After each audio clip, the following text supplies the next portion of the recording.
Hi, Ed Moses here, and I'm really glad to see you here again, and I'm really glad to be making another video. Today I want to talk about ephemeralization, and I know that sounds like kind of a long word, and in all actuality it isn't as bad as it sounds. Actually what it means is to do more with less.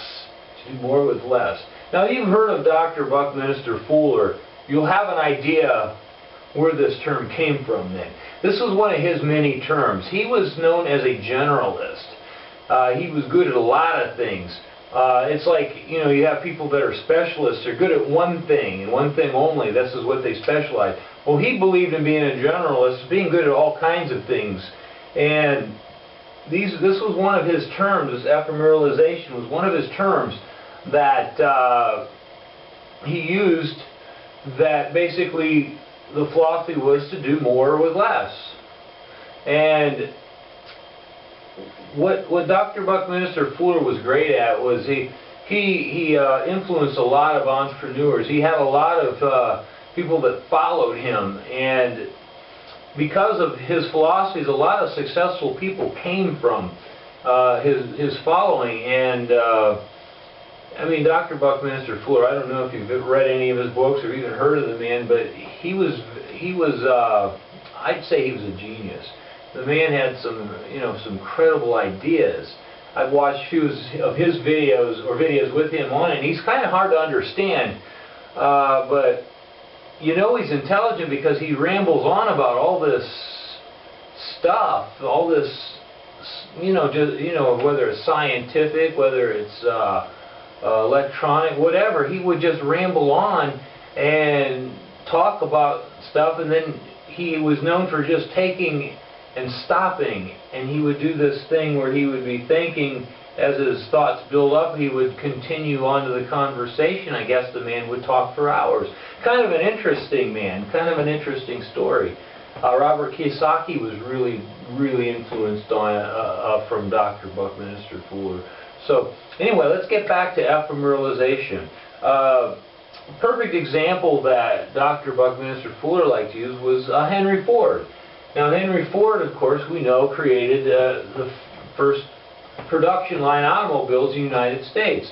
And the example I'm going to use is the assembly line. Now the assembly line, you had men lined up that put together the car in a orderly fashion. They were, each guy was responsible for putting a certain part on the frame or the door or whatever, and at the end of the line the car was finally done. Well, what this did was it created the car faster, took less people to build it, and it was more accurate because every person knew their job. They knew exactly how the part was supposed to fit. So you had an accurate, fast-built machine.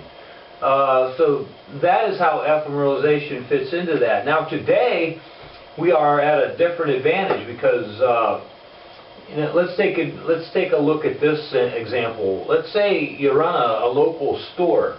Now this local store only relies on people that are in the town which they are located to shop there. So maybe they send out a flyer every now and then, but that's really all they do. Well, they're not taking advantage of ephemeralization because they're keeping very localized and they're doing less with more. You know what I'm saying? So they've got the same shop. Now let's say you got another shop that's just like this shop, and they come out and they say, well, you know what? We're going to take advantage of the internet. We're going to get on and take advantage of the global market.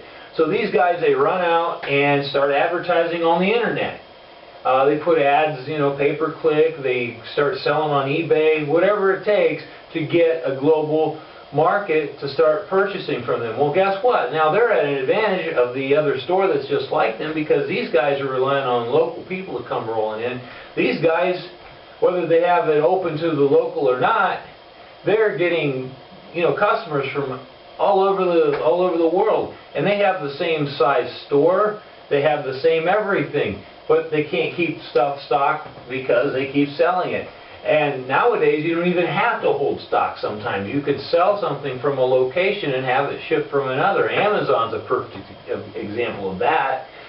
They do have warehouses, but they have a lot of separate entities that actually sell within the Amazon market. So, as you can see, ephemeralization is a very, very good entrepreneurial skill to be able to utilize, and you know, it can be used in anything, anywhere, any industry, and it'll make you a very strong business if you are utilizing it. If you're doing the opposite, like I did with the example of the store, where you're doing more with less, or less with more, sorry, less with more, then eventually what happens is you go out of business. And you've probably seen this with a lot of stores and companies that maybe are in your area.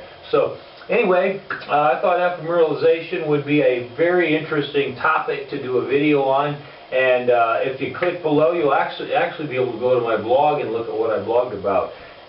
So I appreciate you taking the time to watch and listen to me, and I really appreciate that, and I enjoyed making the video.